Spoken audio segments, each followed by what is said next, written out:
السلام علیکم، زه ظفر خان تاسو سره خپل یوټیوب چینل نه مخاطب یم. عزیز ملګرو، ستاسو لپاره ما یو زبردسته ویډیو راوړې ده چې تاسو ته ملګری میسج وکړي او هغه یا ډیلیټ شي یا نه شو کېږي تاسو ته. او تاسو هم غواړئ، موږ هم غواړو چې دا موږ ته څه شی رالیږلی دی. راځئ چې موږ لاړ شو د پلی سټور نه دا اپلیکیشن موږ ډاونلوډ کړو. بیا موږ ته هغه میسج بیا شو کېږي، ډیلیټ شوی میسج بېرته دوباره موږ ته شو کېږي. را چې لاړ شو موبایل سکرین طرف ته، موږ به لاړ شو پلی سټور ته. پلی سټور چې موږ کلاو کړو، دې سرچ کې به ولیکو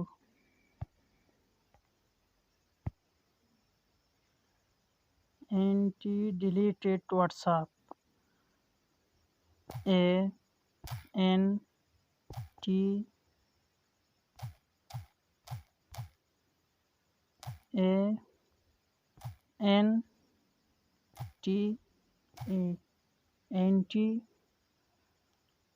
ډیلیټډ واتساپ.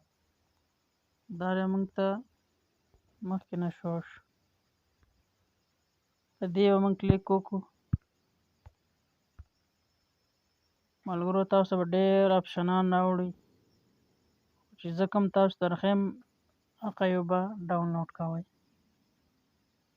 عزیز ملګرو، دا یو به ډاونلوډ کړو، موږ به انسټال کړو.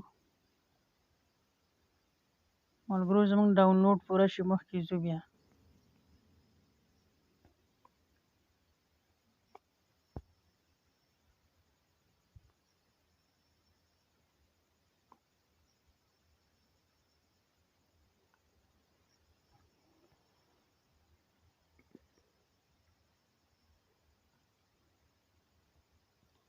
ملګرو، زموږ اپلیکیشن ډاونلوډ شو. راځئ چې موږ یې کولاو کړو.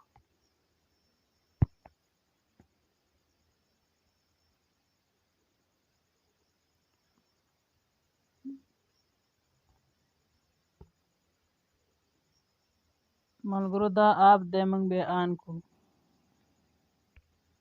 چې آن هم کړو، بیا به دا الاو کړو. دا چې ملګرو الاو کړو، دې نه بعد به موږ راشو انټي ډیلیټډ. دا دریم نمبر آپشن چې کوم دی دا به موږ کولاو کړو. بیا به دا ایجاد دی، ایجاد به ورله ورکړو. ملګرو، موږ په خپل موبایل کې دا سیټینګ وکړو.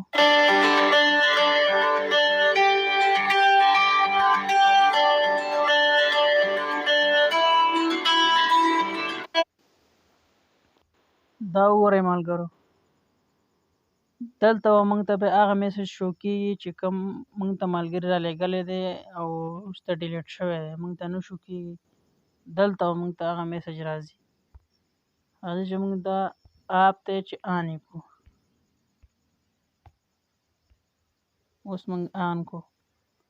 زموږ سیټینګ پوره شو چې کوم میسج ډیلیټ شوی و یا نه شو کېدو، موږ ته به بیا دلته شو کېږي.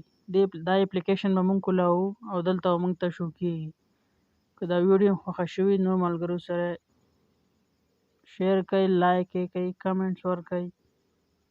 زموږ د یوټیوب چینل سره سبسکرایب کړئ او موږ له راکړئ د نورو ویډیو لپاره اجازت. د الله په امان.